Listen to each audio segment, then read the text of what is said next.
Assalamualaikum warahmatullahi wabarakatuh.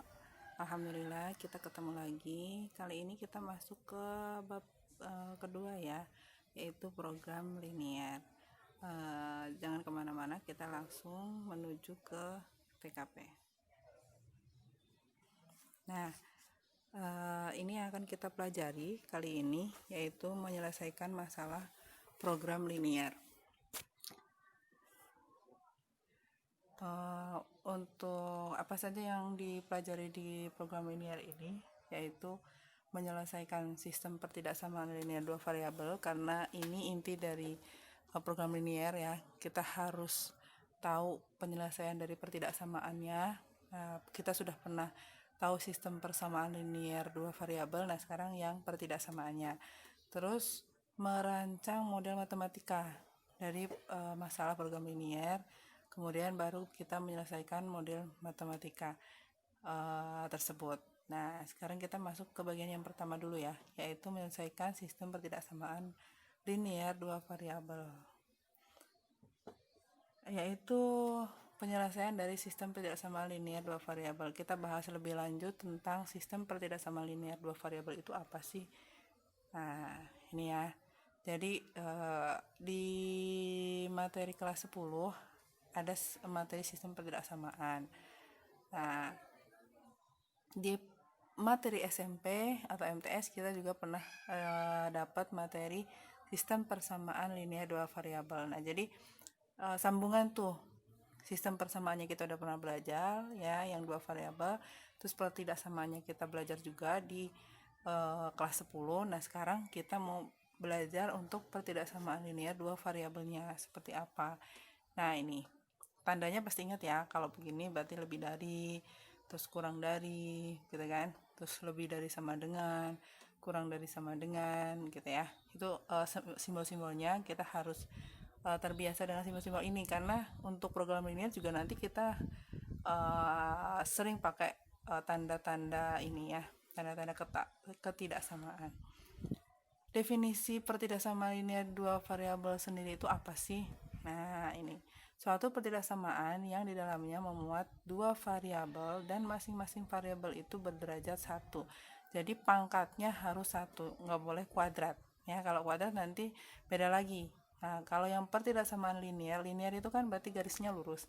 Kalau garisnya lurus berarti variabelnya derajatnya atau pangkatnya 1. Jadi kalau pertidaksamaan linier dua variabel berarti suatu pertidaksamaan yang di dalamnya memuat dua variabel dan masing-masing variabel berderajat 1 atau berpangkat 1 gitu ya. Itu untuk pertidaksamaan linier dua variabel. Nah, penyelesaian untuk pertidaksamaan linier dua variabel seperti apa?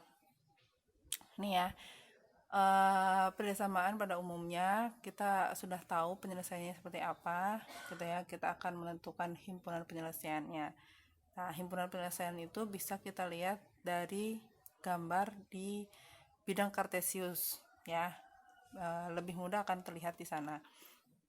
Nah, cara menentukan himpunan penyelesaian pertidaksamaan linier dua variabel gitu ya, kita bahas di slide berikutnya. Nah, ini definisi pertidaksamaan linier dengan dua variabel. Pertidaksamaan linier dengan dua variabel, nah bentuknya begini nih ya. Jadi gini, nah ini dan ini ya. Jadi pertidaksamaan linier dua variabel bentuknya begini. Jadi di situ ada variabelnya ada dua. Apa variabelnya? Ini ya, x sama y, x sama y. Ini variabelnya ya.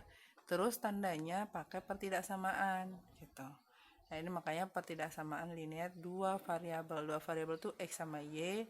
Terus pertidaksamaannya itu dari tandanya ini gitu ya. Terus liniernya dari pangkatnya 1 gitu. Nah, pertidaksamaan linier tersebut mempunyai penyelesaian berupa himpunan pasangan terurut x, y. Jadi urutannya adalah x baru y. Nah, penyelesaiannya bisa diperoleh dari koordinat kartesius.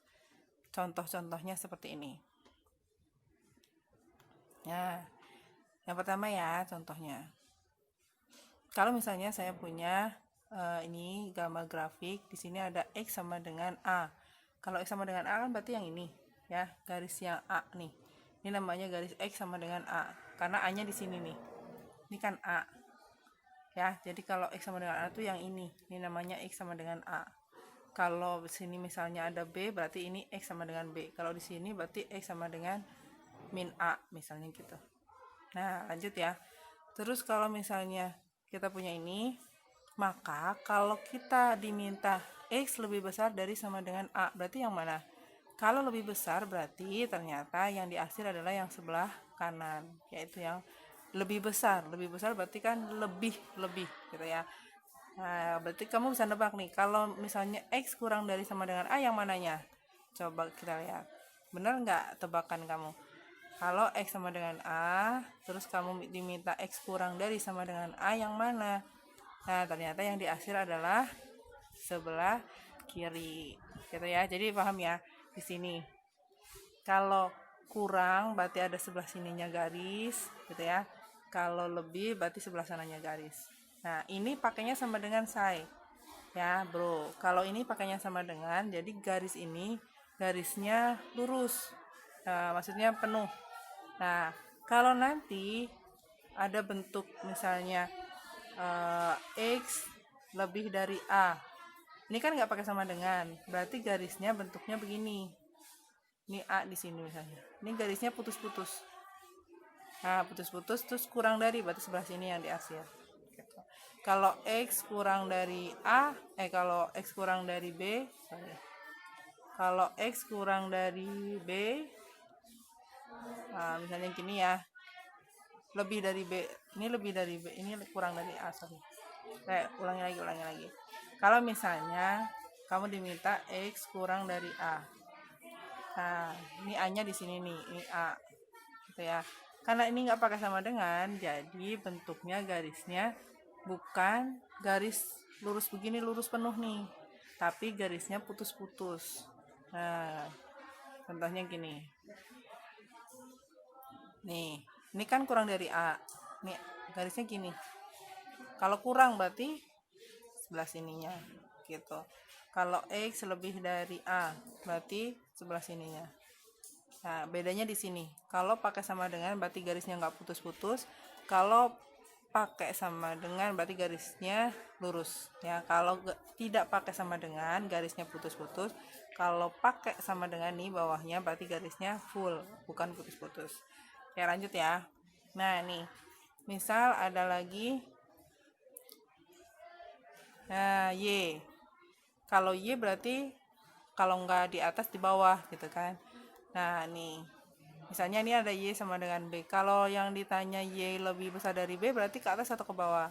Betul, jadi ke atas gitu ya. Kalau Y sama dengan B lagi. Nah, kalau yang ditanya Y kurang dari B, yang mana? Iya, kebalikannya. Jadi kalau yang tadi lebih itu di atas, berarti kalau yang kurang dari sama dengan yang bawah. Gitu ya. Nah, itu cukup paham ya. Ini kalau untuk X sama Y. Sekarang kalau misalnya ada bentuk garis. Bentuk garis. Kalau bentuk garis berarti sama aja. Misalnya kamu punya garisnya AX plus Y sama dengan C. Ini garisnya nih, seret gitu ya.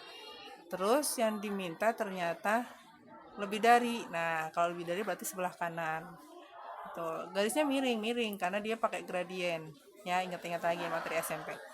Terus kalau yang kelima, misalnya ini ada AX plus BY sama dengan C. Kalau yang diminta kurang dari X, kurang dari sama dengan X ini ya. Yang mana berarti? Kalau tadi yang lebih itu yang kanan, berarti yang ini ya, kirinya. Loh Bu, tadi kan atas bawah, ini kok, nah karena ini garisnya miring, jadi kita ngelihatnya kanan dan kiri ya, bukan atas dan bawah, nanti bingung bawahnya yang mana, atasnya yang mana gitu ya. Jadi kalau untuk persamaan linier gitu, kiri kanan, silakan dipahami lagi untuk contoh-contoh ini, nanti kita lanjutkan di video berikutnya. Assalamualaikum warahmatullahi wabarakatuh.